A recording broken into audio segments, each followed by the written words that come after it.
Assalamualaikum warahmatullahi wabarakatuh. Perkenalkan, kami dari kelompok Big Data. Di sini ada saya Mariska Megotami dan ada rekan saya Anissa. Kami ingin mempresentasikan proyek UAS kami dalam pembuatan model ARIMA pada penjualan kafe dengan menggunakan RStudio. Di sini ada plot data. Nah, plot data ini adalah grafik garis data deret waktu atau time series. So, di sini kita bisa lihat adanya tren jangka panjang naik dan turun. Terus grafik ini digunakan untuk melihat visualisasi awal sebelum menerapkan metode statistik. Untuk selanjutnya, di sini ada uji stasionaritas. Di sini ada kodenya. Kita bisa lihat bahwa p-value-nya adalah 0,0.03014, menyatakan bahwa ini adalah stasionari. Karena kenapa? Karena kurang dari 0,05 seperti itu. Lanjut, nah ini adalah penentuan model ARIMA PDQ-nya. Di sini ada ACF-nya. Nah, ACF ini untuk membantu nilai Q-nya, moving average-nya. Sedangkan di sini ada partial ACF-nya atau PACF. Di sini untuk membantu menentukan nilai P atau auto regresifnya. Lanjut, di sini ada model ARIMA 212. Nah, gambar ini adalah plot fitting hasil model terhadap data aktual ya. Di sini kita bisa lihat bahwa ARIMA 212 ini menunjukkan ada 2 legar autoregresif dan 2 legar MA-nya, moving average-nya. Lanjut, di sini ada cek diagnostik residual. Di sini ada plot residualnya, phase waktu, dan ACF dari residualnya. Lanjut ke forecasting. Nah, forecasting ini adalah grafik hasil prediksi jangka pendek. Jadi kami hanya prediksi 6 bulan ke depan saja. Data ini memperlihatkan bahwa model mampu mengikuti pola data historis. Lanjut ke forecasting. Pada grafik ini ramalan jangka panjang atau data prediksi phase aktual. Nah, prediksi ini memiliki ketidakpastian karena seiring waktu terlihat dari interval yang semakin melebar ke kanan, seperti itu. Dan ini forecasting dari model ARIMA 212.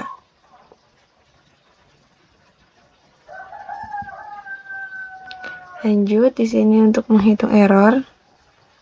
Jadi, trigonometric error ini seperti ada MAE, RMSE, sama MAP. Seperti itu. Nah, di foto pertama ini adalah jumlahnya ada 4.493.164 gitu, atau rata-ratanya yaitu 2,119, yang dimana sama seperti RMSE yang ada di Aquari. Seperti itu. Di sini ada foto ketiga. Nah, foto ketiga ini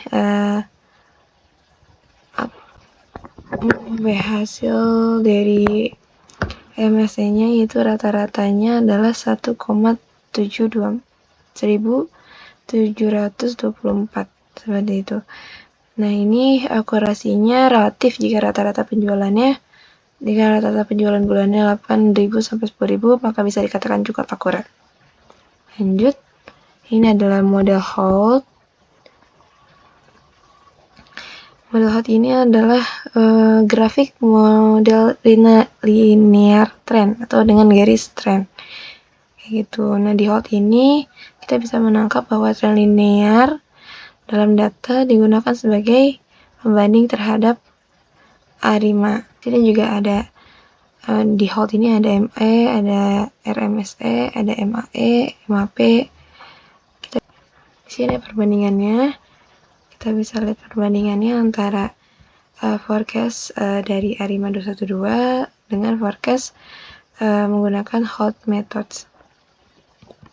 Nah, ini adalah perbandingannya antara model ARIMA 212 dengan HOT 2 parameter. Jadi pada RMSE-nya itu kita bisa lihat bahwa ARIMA ini lebih kecil daripada si HOT. Dan kita lihat juga MAE-nya sama, yaitu lebih kecil daripada si HOT-nya. MAP-nya juga kita bisa lihat lebih kecil.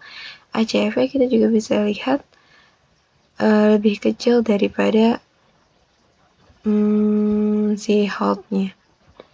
Seperti itu. Dan sebelumnya kami juga sudah mencoba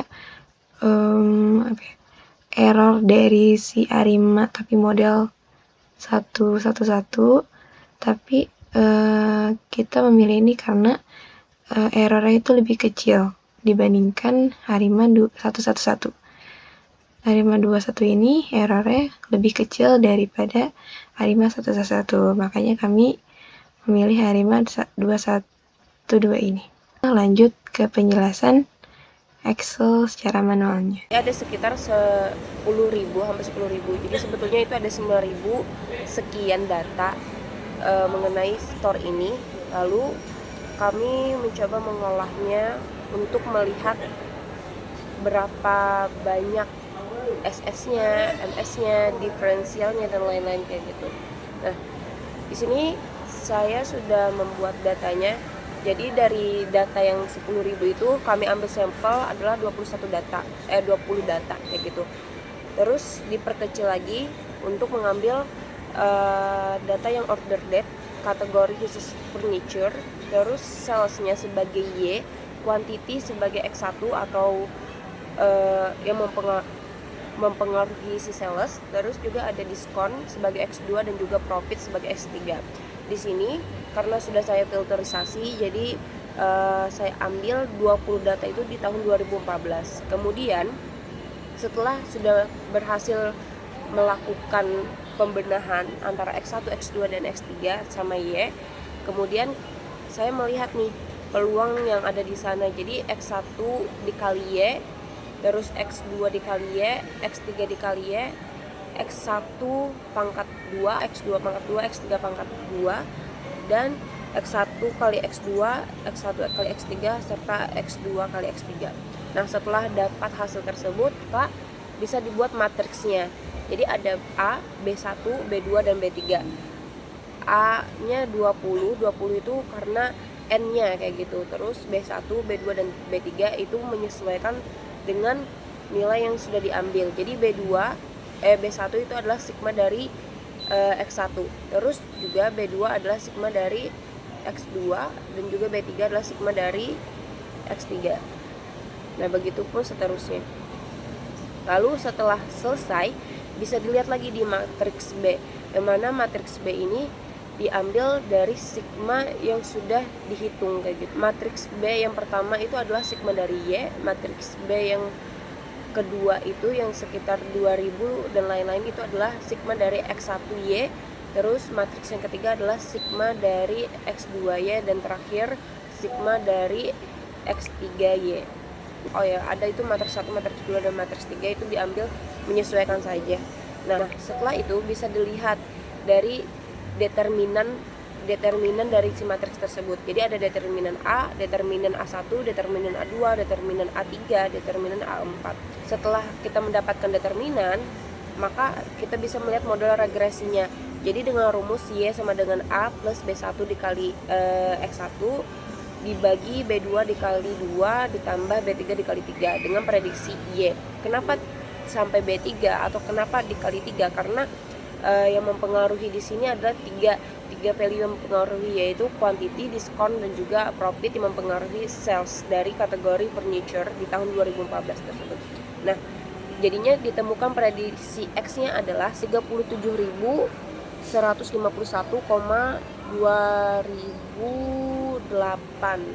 Nah, walaupun saya juga bisa melakukan pembuktiannya dengan fitur yang sudah ada di Excel tersebut. Jadi di sini ada summary output, ada ANOVA, dan juga itu yang sudah bisa digunakan di fitur